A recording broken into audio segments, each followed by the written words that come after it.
VR capture. Click OK, and that's added a VR capture window. We're going to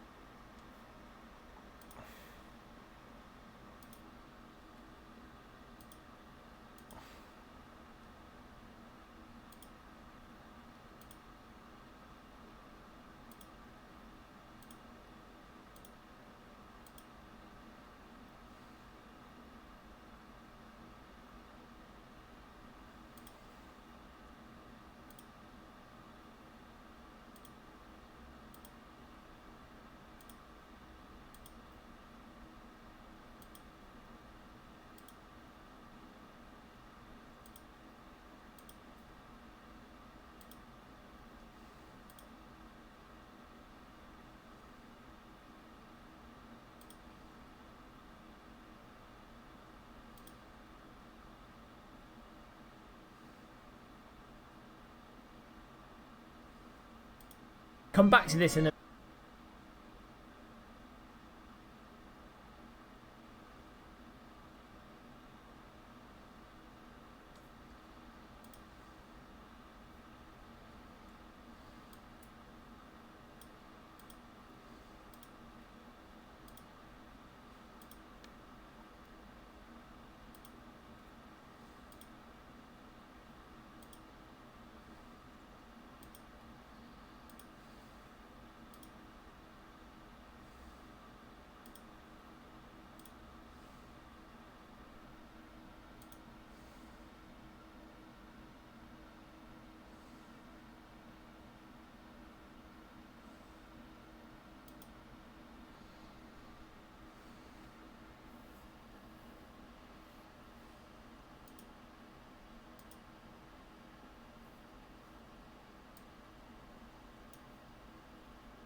back to this in a minute, but that's there in the scenes.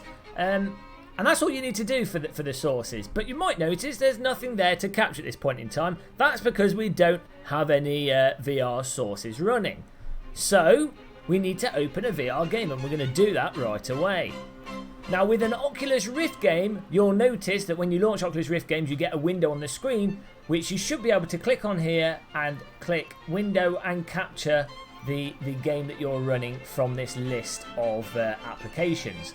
But in this case, we're going to be using a Steam VR window capture because it's more complicated, and why not? So Steam VR, and we're going to go display mirror, and that's now mirroring the display of the VR headset. Now what you want to do is make sure that it's the right eye only if you're playing a shooter game, because that way the capture will be from looking down the gun if you tend to look through your right eye, unless you're left-handed and you look down the left eye. And that will give you one single output from the game. Now what I found to be really handy, and to make sure this window is always the same scale, is I make it full screen on my second monitor. Or it doesn't really matter as long as it's on the screen, on a monitor. I make it full screen, and then in OBS I select the window in the I double click on the VR capture for the sources, and I select the headset mirror window, and you'll see it's now put that in the scene. Now because the headset mirror window is full screened, its scale is aligned to my monitor scale, so it's scaled to 1080p, and you know it's got these black bars at the side. If you move it around and rescale it, you'll notice it also affects it in the OBS capture, which will make it a pain in the arse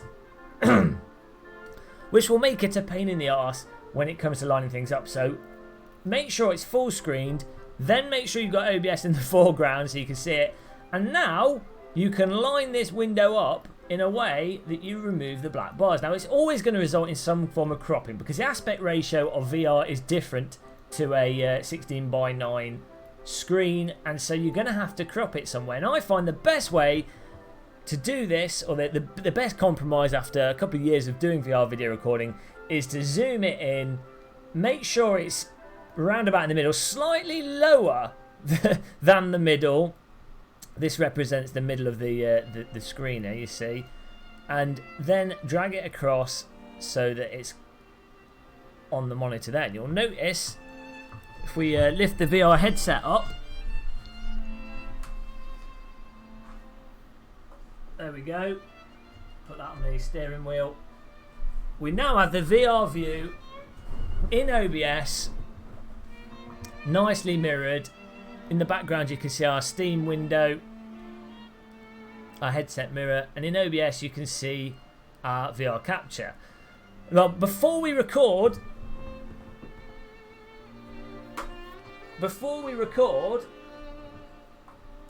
stay on the screen please.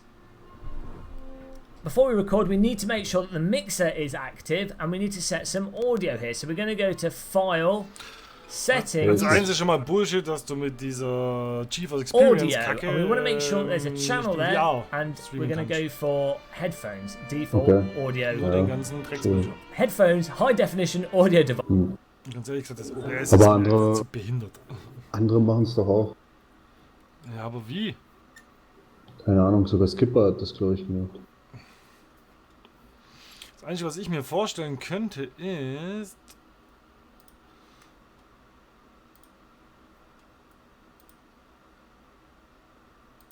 Hey, ist das bei Bewerbern eigentlich auch so, dass die, wenn sie 5 Minuten zu spät kommen, einfach verkackt haben?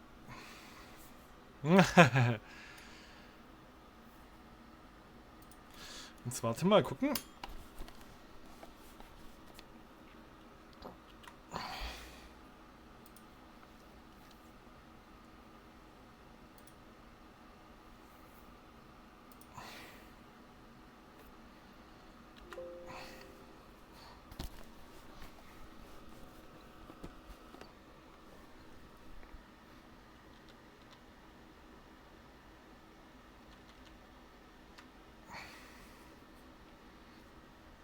Ah, wie geil wäre denn eigentlich der Eurofighter in DCS, Alter?